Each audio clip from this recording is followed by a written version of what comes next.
বন্ধুরা কেমন আছো সবাই? আজকে আরও একটা রেসিপি নিয়ে চলে আসলাম তোমাদের সাথে শেয়ার করতে। আমি আজকে রান্না করছি ইলিশ মাছ ভাপা। তা আমি ইলিশ মাছ ভাপা কীভাবে বানাই তোমাদের দেখিয়ে দিচ্ছি। প্রথমে আমি এখানে নিয়ে নিয়েছি 4 পিস ইলিশ মাছ। আর মাছগুলো আমি এই যে বাটিতে দিয়ে দিচ্ছি। বাটিতে রয়েছে কাঁচা লঙ্কা আর জিরে বাটা। ইলিশ মাছ দিয়ে দিয়েছি। এবার দিয়ে দিচ্ছি পরিমাণ মতো লবণ, দিয়ে দেবো হলুদ গুঁড়ো,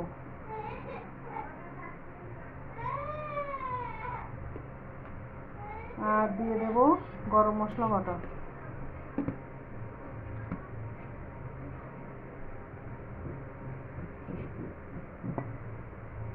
দিয়ে আমি এগুলো ভালো করে সঙ্গে মাখিয়ে নেব। এই যে মশলা দিয়ে ভালো করে মেখে নিয়েছি। এবার দিয়ে দেবো সর্ষের তেল। এবার দিয়ে দিচ্ছি সর্ষের তেল। অবশ্যই সর্ষের তেল দিতে হবে।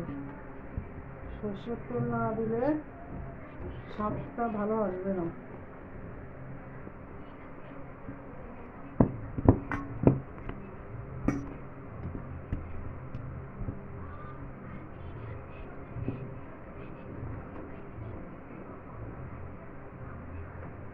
এবার মুখটা আটকে ভাতের ভিতরে দিয়ে দেবো। ভাতটা আমার ফুটছে। এবার আমি কটুটা ধরে ওর ভিতরে দিয়ে দেবো।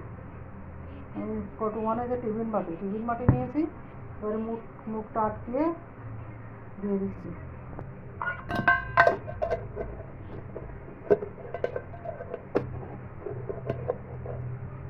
মুখটা আটকে নিয়েছি। এবার দিয়ে দিচ্ছি ভাতের মধ্যে। টিফিন বাটিটা আমি ভালো করে ধুয়ে নিয়েছি। নিয়ে যে ভাতের ভিতরে দিয়ে দিচ্ছি। দেখো বন্ধুরা, আমি নিয়েছি ইলিশ মাছ ভাপা। এই যে রেডি হয়ে গেছে।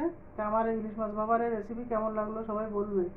আর তোমরা তো সবাই শস্য বাটা দিয়ে খাও, আর এভাবে আমার মতো একটু করে খাবে, দেখবে কোনটা বেশি ভালো লাগে।